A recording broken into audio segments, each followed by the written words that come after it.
Hello and welcome to Daily Breast on PFTV, your quick and refreshing soft angle news on society, lifestyle, culture, and stories that matter. I am Jennifer Faga. Here to those stories putting people first. Former President Olusegun Obasanjo has called for a rethink of the Western-style democracy practiced in Africa, saying it does not fully reflect the continent's history, culture, and values. Our correspondent now tells us more. Obasanjo spoke at the 2026 Goodluck Jonathan Foundation Democracy Dialogue in Bauchi. He criticized the winner-takes-all nature of Nigerian political system, arguing that election victories often lead to the exclusion of those on the losing side. The former president also warned that poor management of Nigeria's diversity, the growing influence of money in politics, and gender imbalance remain major challenges to democratic development. Obasanjo noted that Nigeria has yet to elect a female governor since the beginning of the Fourth Republic. He called for an African model of democracy that reflects the continent's culture, history, and values, stressing that democracy should be seen as a continuous process rather than a destination. Reporting for PFTV, I am Jennifer Faga. Meanwhile, health advocates and civil society organizations have rejected proposed changes to Nigeria's tobacco control law, warning that amendments could expose young people to tobacco and nicotine advertising.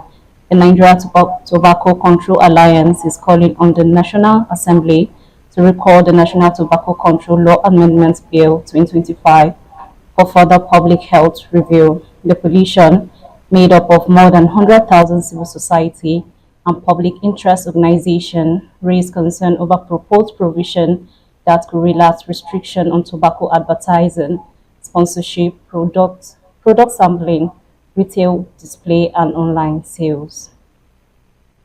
Stay with us for more news when we return from the break.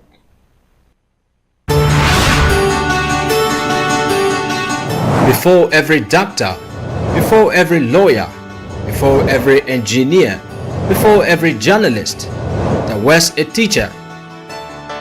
The men and women who shape our future often do so without applause, recognition, or reward. Now it's time to say thank you.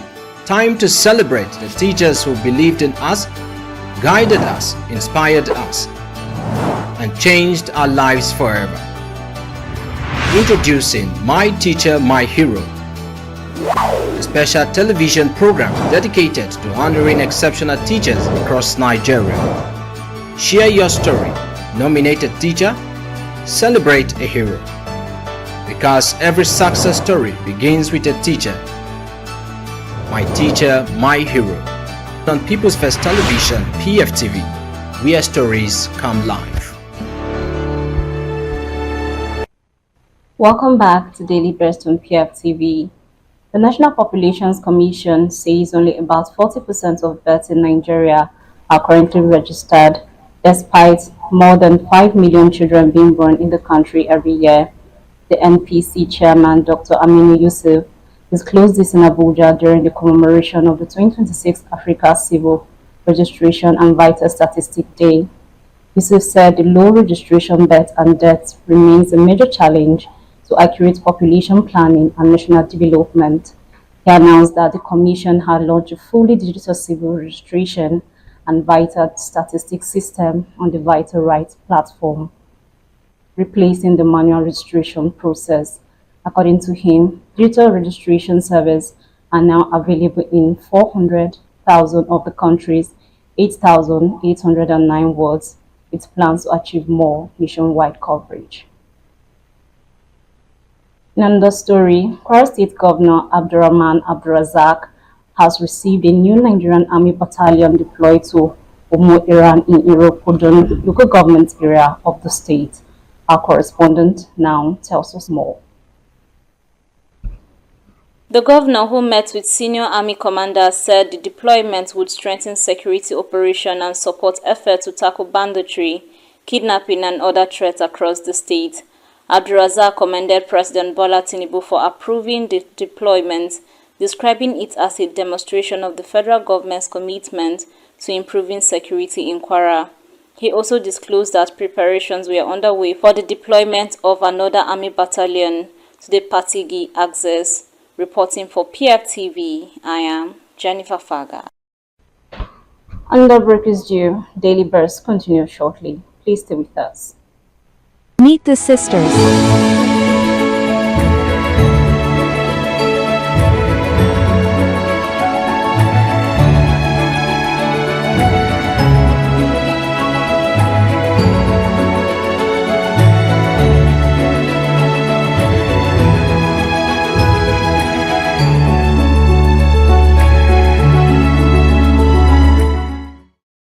You are watching Daily Burst on PFTV.